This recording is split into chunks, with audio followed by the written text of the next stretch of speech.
Hello guys, kumusta? Salamat sa inyong panonood ngayon. I-share ko nga pala sa inyo kung ano yung nangyari sa aking araw ng aking US citizenship interview.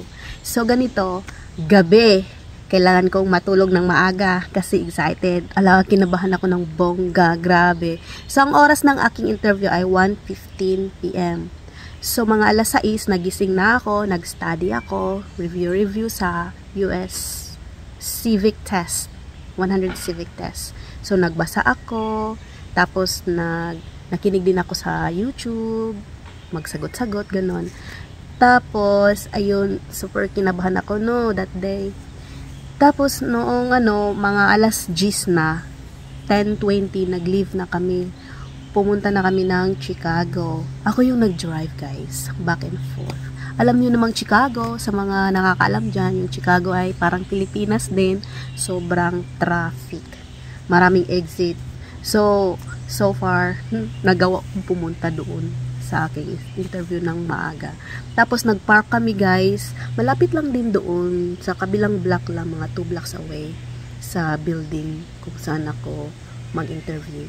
So nakahanap kami. Guys, for 2 hours, $40 yung nabayaran namin sa pag-park lang doon sa Chicago, okay?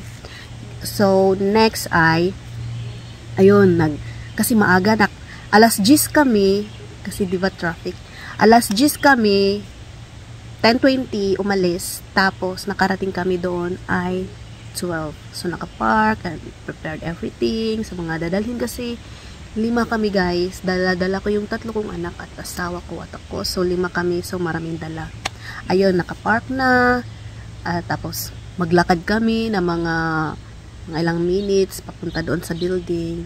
12 kami nakarating doon, tapos 12:30 pumasok na kami sa loob, nag-security check muna lahat ng dala. Sabi nga ng guard nung nagbantay doon, oh my gosh, ang dami ko nang dala. Sabi ko kasi dala ko mga anak. Yun, marami kami so ang daming mga food, drinks, like that. Tapos may stroller pa kami. Oh my gosh guys, si Dion, nag-wild man oy. Anong ginawa ni Dion kasi yan, kanyang autistic kasi yung anak ko Gusto niya kasi siya yung mag-open and close sa door. So oh my gosh, sa building pagpasok pa lang, yan, nag-wild na. Kasi yun nga, hindi natupad yung gusto niya, hindi niya nagawa yung gusto niya na siya yung mag-open tapos siya yung mag-close.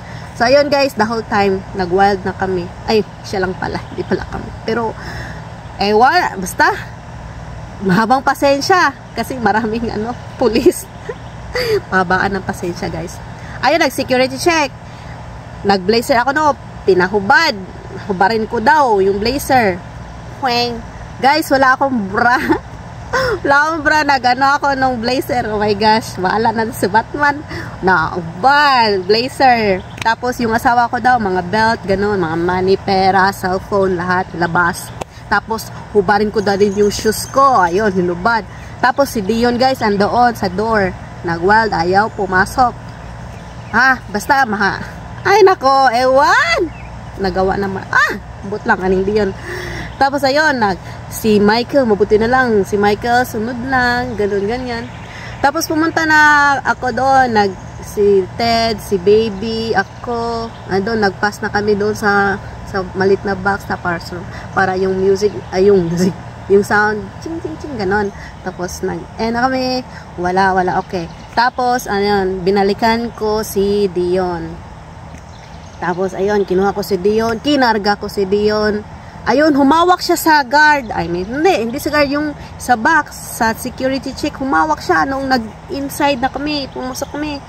Ayun guys, sabi ng guard, sabi ng police, invalid, pwede daw, balik daw kami doon sa, balik kami ulit. Tapos, oh my gosh, hindi yun, kinarga ko pa, tapos ako, pawis na ako, kasi grabe, ano ba to? Tapos, karga ko si Dino, Tapos, kasi bawal daw i-touch yung yung maliit na box. Ayun, yung lakas ko na talaga. Ano ba yan? Ano ba to? Hinawakan ko. Karga ko, hinawakan ko yung kamay. Ayun, pumasok kami. Ay, salamat. Okay na daw. Okay na, green na. Hindi na error. Ayun, Oh my gosh, kasi Dion gusto pang bumalik doon talaga sa door. Oh my gosh, hindi na pwede kasi nasa security check na kami. Oh my goodness, ano na lang kapag mag-travel ako tapos kasama ko si Dion, tapos ganun ang mangyari, tapos ako lang mag-isa, tapos may dalawang bata pa ako. Kapag mag-travel kami puntang Pilipinas, sabi, ay sana hindi naman talaga. Hoy! Go!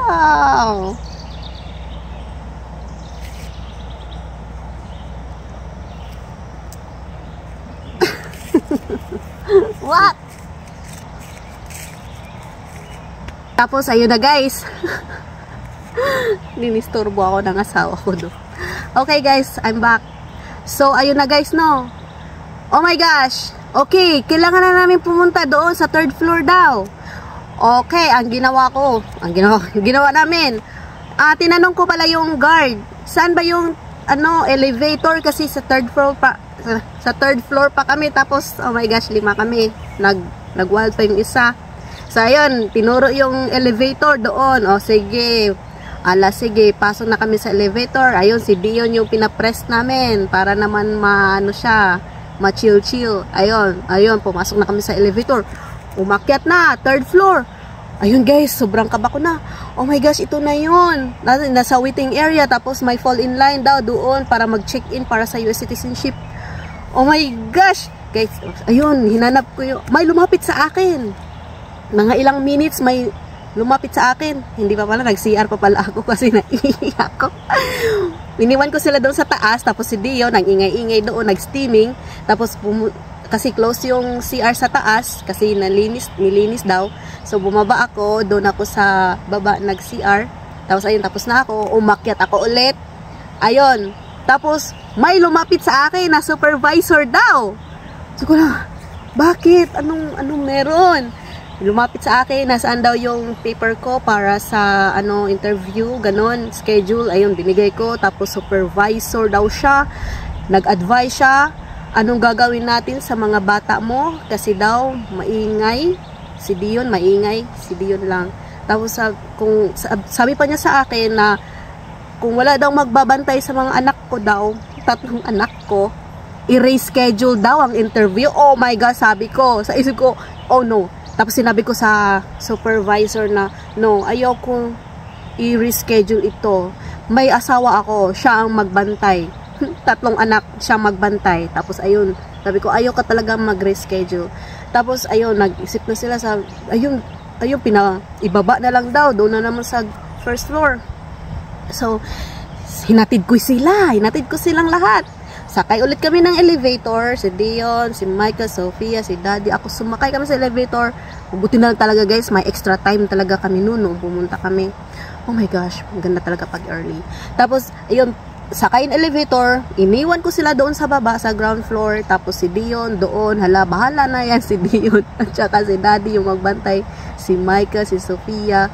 Mabuti si Michael, okay naman siya nagbantay kay Sophia. Sa stroller naman, mabuti. Si Daddy, nagwatch kay Dion. Ayun. So, guys, sabi ko sa Daddy, akit na ako kasi, ayun, mag-interview na. So, sakay elevator. Pag-akyat ko, guys. Open na ang elevator. Parang narinig ko yung pangalan ko. Labas. Narinig ko yung pangalan ko, Pilar. Tapos, may naghanap na, lalaki, hawak yung papel, tapos tawag Pilar.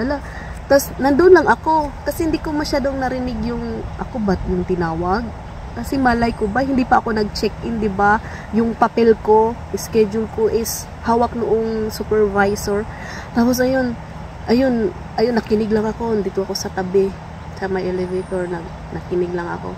Tapos, nakita ko yung supervisor, nilapitan ko siya, sabi ko, tapos lumapit din yung mag-interview, siya pala yung mag-interview sa akin, lalaki, lumapit din yung mag-interview sa supervisor. So ayun, naglapit kami sa kanya, sabi, are you Pilar? Sabi ko, yes, I am. And then I was asking the lady, the supervisor, where's my paper? And then hawak na niya, ayun, tapos ayun, ako na daw, sige, sabi nung mag-interview pala sa akin na, okay, follow me.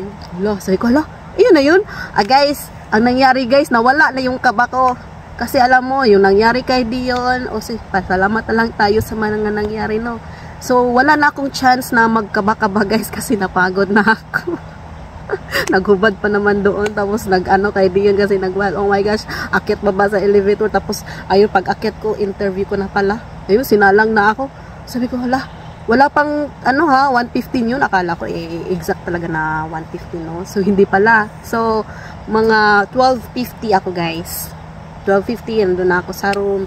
Mag-interview na ako. Oh my goodness, guys. Iyon na yun. Alam nyo, guys, wala na akong chance na magkaba-kaba. Grabe. Tapos, ayun na pala yun. So, guys, mabait yung nag-interview sa akin. Lalaki. Ay, salamat, Lord. Thank you talaga. Hindi ako pinahirapan. Ang saya-saya ko, guys. Ayun, marami siyang tinanong. So, first muna kasi, yung lawyer ko, no? May lawyer kasi ako, pro bono, simula pa noong nag-divorce, self-petition, tapos, yun, nagka-green card, hanggang ngayon, mag-US citizenship. May lawyer talaga ako, libre yan. Yung lawyer ko from Madison, Wisconsin. Tapos, ayun, guys, pinapirma ako kasi, tinanong ako kung ako lang ba daw, wala ba daw akong lawyer. Sabi ko, ako lang. Tapos ayun sinabi, magpirma daw ako doon para confirm na ako lang talaga ang nasa interview. Tapos ayun, ang daming tinanong. Oh my gosh, ano ba yun? Mga confirmations, yung mga pangalan ko daw. Tapos labas ko na yung ID, sakaling hanapin, pero hindi niya yung IDs ko. Passport, old passport. Nilagay ko lang, nilabas ko lang yung mga papers ko. Ano ba yun? Hindi naman hiningi, pero nilabas ko na. Ayun, yung green card, nilabas ko na. State ID, driver's license, nilabas ko na. Marriage license, nilabas ko na. Ayun lang yung yata yung passport. Yun, nilabas ko na. Nilagay ko na sa table. Ayun. Tapos, after that, ayun, mga konting katanungan. Tapos, yun, kung ano-ano mga tinatanong talaga, guys. Pero, nawala talaga yung kaba ko, guys. At saka, mabait yung nag-interview sa akin. So, maganda talaga. At saka ayun, hiningi na, nag-xerox siya, tapos nag-writing and reading ako. Number 22 yung sa akin. Yung about si Washington. Washington was sa reading, babasahin ko yun, tapos yung sagot naman ay i-write ko yun sa iPad. Washington was the first president. Period. Ganun. Tapos after that, ang ginawa naman ay nag-civic test na ako. Guys, na-memorize ko na yung 100 civic test questions. Memorize ko na yan. So, yung 6 first question, sanagot ko, tama. Tapos, habang nagbasa siya, tapos nagsagot ako, tina-type niya. Nagta-type siya sa sagot ko yata. Tapos, next question, pangalawa, nagtanong siya, tapos sagot ko naman, type naman niya. Yun. Tapos, pangatlo, ganun ulit. 4, ganun ulit. 5, ganun ulit. 6, ganun ulit. Wala akong mali, guys. Nasagot ko lahat. Tapos, guys, promise, nakalimutan ko yung 6 na tanong. Kasi, memorize ko na, diba? Tapos, nung exact na, na time na talaga, nakalimutan ko na lahat ng 6 na tanong. Nakalimutan ko na kasi memorize ko na eh. Tapos, sinagot ko yung mga tanong. Tapos, okay, nasagot ko na. Tapos, basta, nakalimutan ko na. Pasa, guys, kung kayo ay US citizenship, apply kayo, mag-aral lang kayo doon sa 100 civic test. Importante yun. Yung 6, kailangan masagot mo yun. 10 yung daw nila, itatanong. Tapos, kailangan 6 ang masagot mo. Tapos, kapag 6 na masagot mo na, hihinto na sila, no? Hindi naabot ng 10. Pero, alam ko naman yung mga sagot. Char. Kasi nag-aral ako, guys, ng isang buwan. Isang buwan talaga. Oo, ganon. Grabe, paghahanda, no? Tapos, ayun na. Ang daming mga tinanong. Tapos, yung yes or no questions. Nasa N400 lang yan siya, guys, no? Mga may tanong doon sa N400 mo na application form. May mga yes or no doon. Yun lang din yung tinanong niya. Same lang. Tapos, yes or no, ganon. Yes, no, ganon, yes. Mga tanong, tas yes or no, basta makinig ka lang. Tingnan mo lang yung bibig niya pagbuka. Tapos, kapag, kasi may time talaga na hindi ko marinig yung word. Sinabihan ko lang siya na, can you please repeat? Kasi hindi ko nga narinig, no? Tapos, ayun, second, inulit naman niya. Tapos, alam ko na yung sagot. No, yes, no, ganon. O, sige, okay na. Tapos, sinerex na yung mga, mahiling pa siyang, mga driver's license nga, ayun, green card, tapos passport, tapos, ayun, yung mga iba pa. Tapos mga questions. para sa aking dating asawa, ano daw ang full name ng aking asawa, dating asawa. So sabi niya, so this is your second marriage. May mga anak ba daw kami sa aking dating asawa? Sabi ko, wala. Yung 3 ba daw anak ko is anak ng ano, yung asawa ko ngayon. Sabi ko, oo. Tapos sabi ko, yes. Tapos ano, pina-recite niya sa akin yung ano daw yung mga pangalan ng anak ko, 3 anak ko. Ayun, si Rico, buong pangalan ni Dion, buong pangalan ni Michael, buong pangalan ni Sofia. Tapos pina-confirm niya sa akin kung ano daw yung pangalan ng asawa ko. Yung asawa ko ngayon, sabi ko, ayun, whole name. Ayun, okay, tando. Tapos check naman siya doon sa makapal kong files, guys. Kasi self-petition, 'di ba? Ang dami kong mga papel na ano, grabe. Mga declaration pa doon. So, ang kapal, guys, ganyan yung kakapal yung book. Parang libro na siya, guys. Ganyan yung kakapal. So, ano, scan siya doon, tingin. Tapos, alam niyo, guys, parang tinitingnan niya yung papel. Ganun, tango siya ng tango. Ganun na. Tapos, so, okay pala. Ayun, tapos, ayun, tatahimik na naman. Mag-ano lang ako, tingin ako sa mga paligid. Ganun, tingin, ganun. Tapos, ayun, magtanong na naman siya, mga personal questions lang yung mga tinatanong. Pero alam mo naman yun, 'di ba? At saka nag-oath ka, 'di ba? Kailangan to tell the truth, nothing but the truth, ganon. Kailangan mag-honest ka. Ayun, tinanong, sagot lahat. Tapos, ayun, sabi, nakapasa daw ako. Approve daw ako, binigyan ako ng papel. Ayun, congratulations, approved. Tapos, ayun na nga, guys, na-approve na daw ako, guys. So, sobrang happy ko, guys. US citizenship na ako, guys. Tapos, ayun, guys, labas na kami, no. Ayun, labas na, excited. Tapos, labas. Guys, ayun, pindot na ako ng elevator. Kasi bababa na ako, hanapin ko na yung mga bagtos ko, yung asawa, ang mga anak. Tapos nag-close na malapit na, gano'n na ang door ng elevator. Nakita ko yung nag-interview sa akin, hinanap ako. Sabi ko, hininto ko yung door ng elevator. Buti na hindi pa ako nakasakay, baba talaga. Ayun, sinabihan ako na sa oath taking ko daw, hindi ko daw dapat isama. Lumapit din yung hindi pala lumapit.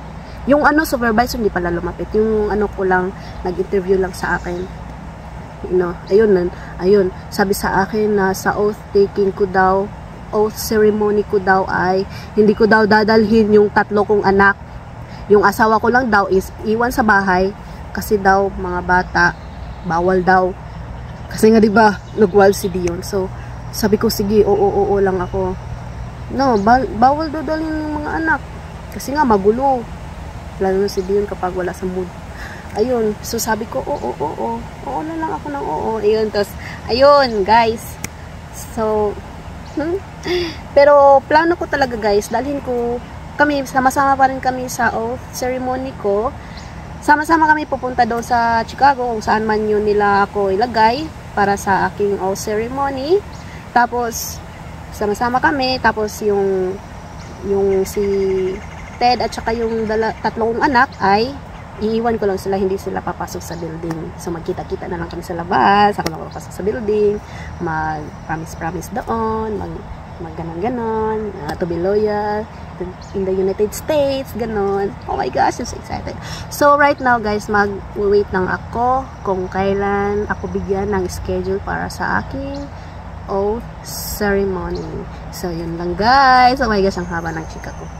Ang dami nangyari, guys. So, guys, good luck sa mga US citizenship, sa mga upcoming na mag-interview.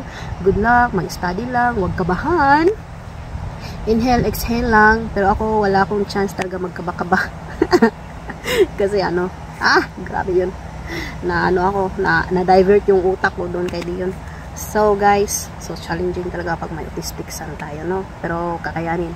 Oh, yun guys, kaya nyo yan, mag-aral lang kayo ng civic test, tapos i-review nyo lang yung nasa N400 mo na application, kasi yun lang naman yung itatanong, babasahin, tapos itatanong kapag trip nila na itanong, ganito, ganyan, mga birthday, mga pangalan, gano'n, tapos yung isa question sa part ng, N400 form.